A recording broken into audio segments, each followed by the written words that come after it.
ابھی میں نے ایک جگہ کہا کہ اگر بی بی زہرا کی زندگی کو اپنی زندگی میں امپلیمنٹ کرو گے نا تو کبھی تمہارے گھر کے پرابلمس نہیں ہوں گے, کبھی تمہاری لائف میں پرابلمس نہیں ہوں گے. ہر چیز اپنے سارے رشتوں کو, اپنی ساری دعاؤں کو بیوی کے پاس لے کے جاؤ.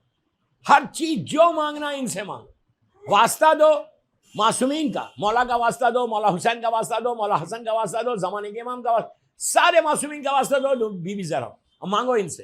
پھر دیکھو تمہاری دعائیں قبول کیسے ہو. اس لیے کہ بی بی زہرا کا واسطہ اتنا بڑا واسطہ کہ اللہ نے مرکز بنایا ہے فاطمہ کو, سینٹر پوائنٹ بنایا ہے. اللہ کی نگاہ میں جو مرکز ہے اس کا نام فاطمہ. اور نور فاطمہ یہ اتنا امپورٹنٹ تھا کہ اللہ نے رسول اللہ کو, غور سے سننا, اللہ نے اللہ کے رسول کو یہ نور فاطمہ زمین پہ نہیں دیا بلکہ آسمانوں میں بلایا, اور جو معراج ہوئی اس معراج میں نور فاطمہ کو عطا کیا گیا. تو آپ امپورٹنس آف بی بی زہرا کو دیکھو. اسلام میں اتنی امپورٹنس ہے بی بی زہرا کی. اگر بی بی زہرا نہیں ہوتی تو اسلام انکمپلیٹ ریلیجن ہوتا, نامکمل مذہب ہوتا. اگر بی بی زہرا کی وجہ سے آج اسلام مکمل مذہب ہے, جس کے لیے اللہ نے کہا کہ الیوم اکملت لکم دینکم واتممت علیکم نعمتی ورضیت لکم الاسلام دینا. تو بہرحال میری ریکویسٹ میری ماں بہنوں سے وہی ہے کہ آپ سیرت فاطمہ کو اپنی زندگی میں لے کر آؤ. اگر تم سیرت فاطمہ کو امپلیمنٹ نہیں کرو گے نا, اور تو وہی ہوگا کہ آرام سے تمہاری زندگی گزرے گی, آرام سے تمہارا حال گزرے گا. آج آپ دیکھو کہ کتنا بڑا المیہ ہے کہ بی بی زہرا کی ایک لحد ہے. ہمارے پاس 12 معصومین کی لحد کا نشان ہے, 12 معصومین سب کی لحد کا نشان ہے, لیکن فاطمہ کی لحد کا نشان نہیں. یہ کیوں نہیں بتاتے لوگوں کو کہ آج سوال کرو کہ کہاں ہے بی بی فاطمہ؟ اس سے بڑا بی بی پہ اور کیا ظلم ہوگا. 3 جگہیں بی بی زہرا کی لحد کی, ایک ریاض الجنہ ہے, ایک بی بی کا وہ حجرہ ہے, اور ایک جنت البقیع ہے. 3 جگہ بتائی جاتی. اسی طرح بی بی کی شہادت کی تاریخ بھی کوئی ایک تاریخ نہیں آئی. تو ہمارے لیے تو بہت اچھا موقع ہے کہ آج 14 جمادی الاول کو, آپ یہ مت بولو کہ 14 جمادی الاول ہی کنفرم تاریخ ہے. نہیں, 14 نہیں, 14 سے لے کے 13 سے لے کے 3 جمادی الثانی تک بی بی کے لیے تین تاریخ ہے. ایک 36 ڈیز کی روایت ہے, ایک 75 ڈیز کی, ایک 90 ڈیز. لیکن کثرت سے 75 ڈیز کی روایت اور 90 ڈیز کی روایت مانی جاتی ہے. اور یہ پورے دن ہماری بی بی کی شہادت کے, اس میں کوئی ایکٹیویٹی مت کرو. یہ نہیں کہ کل کے بعد آج رات میں میلاد ہے تو آج ہو گیا, اب کل کی رات سے پھر ہم ایک نارمل لائف میں آ جا رہے ہیں. نارمل لائف میں نہیں آنا ہے. کوئی گھر میں کوئی ایسی ایکٹیویٹی نہیں ہونا.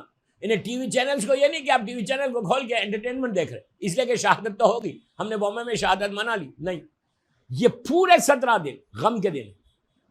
میں یہ نہیں بول رہا کہ آپ 24 گھنٹے مجلس کرتے رہو, تمہاری جاب ہے, تمہارا بزنس ہے, سب ہے, لیکن اس کے علاوہ روز ایک گھر میں مجلس کرو یا کوئی ایک مجلس میں جاؤ.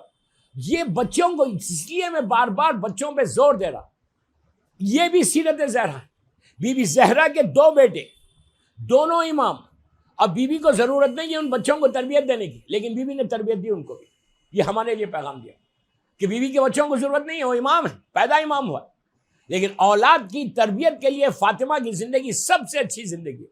ایک ایگزامپل ہے ہمارے لیے کہ اگر شہزادی کی زندگی کو دیکھیں تو تمہاری اولاد کی تربیت بالکل صحیح ہو سکتی جیسا بی بی نے تربیت دی. لیکن اس کے بعد ایک وائف اور ہسبینڈ کو کیسے رہنا ہے وہ بھی بی بی نے بتایا. اور تیسرا ایشو, ایک بہو کو ساس کے ساتھ کیسے رہنا. آج ہماری قوم کا سب سے بڑا المیہ یہی. میں افسوس سے کہہ رہا, میں لیڈیز کی مجلس پڑھ رہا اس لیے یہ بات بول رہا کہ ان لڑکیوں کو بول رہا کہ جن کی ریسنٹلی شادی ہوئی, یہ شادی ہونے والی ہے یا شادی ہونے والی ہے, تو تم یہ ڈیسائیڈ کرو کہ تم کو ویسے رہنا ہے جیسا فاطمہ نے اپنی ساس کے ساتھ زندگی گزاری.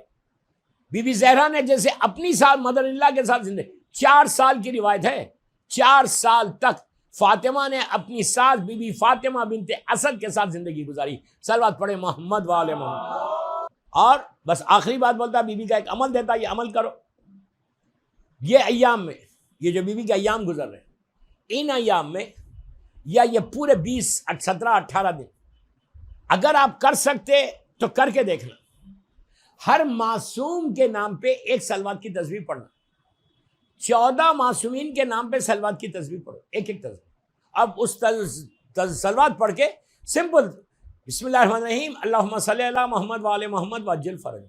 یہ تسبیح پڑھ کے اللہ کے رسول سے شروع کرو، بی بی، مولا اور پورے 12 امام. اگر تم نے یہ کیا اور ہر معصوم کو ہدیہ کر دو، یہ تسبیح ہر معصوم کو ہدیہ کر دو، واسطہ بی بی زہرا کا دو، یہ 18 دن کرو دوسری شہادت یا بی بی کی ولادت تک. بی بی کی ولادت 20 جمادی الثانی کو ہے. اگر 20 جمادی الثانی تک تم نے یہ کام کیا تو تم دیکھو کہ 14 تسبیح سلوات کی، کسی حاجت کے لیے بھی، کوئی آپ کی حاجت، کوئی یہ کہا گیا کہ اگر یہ عمل بی بی کے نام پہ کرو گے تو پہاڑ بھی اگر تمہارے سامنے تو ہٹ سکتا. آپ کوئی معمولی واسطہ نہیں. اور یہ کرنے کے بعد یہ بولنا بحق فاطمہ و ابیہا و بالوا و بنیہا، یہ ضرور بولنا. اپنی دعاؤں میں یہ دعا کو ایڈ کرو. جو عمل کرو یہ دنوں میں، تمہارے باس میں، تمہارے جاب میں، تمہارے بزنس میں، کوئی بھی ایشو، سلوات کی تسبیح پڑھ کے بی بی زہرا کو ہدیہ کرو اور بولو پروردگار بحق فاطمہ و ابیہا و بالوا و بنیہا، کہ ان کے بابا کا واسطہ، ان کے شوہر علی کا واسطہ، ان کے بچوں کا، ان کے بچوں میں مولا حسن سے لے کے زمانے کے امام تک جاتا. ہو سکتا ہے بی بی زینب، بی بی ام کلثوم بھی آ جائے اس. تو یہ واسطہ دے کر دعا مانگو، پھر دیکھو کہ اللہ تمہاری دعا کو قبول کیسے کرتا. یہ اتنی کریم شہزادی ہے کہ صرف اپروچ ہونا ہے اور بی بی کی نگاہ کرم ہمارے اوپر آنا ہے. نگاہ کرم آ جائے تو سب سے بڑا بلیسڈ وہ ہم ہی ہو سکتے. اس سے بڑی کوئی بلیسنگ نہیں ہے دنیا میں کہ بی بی زہرا راضی ہو جائے.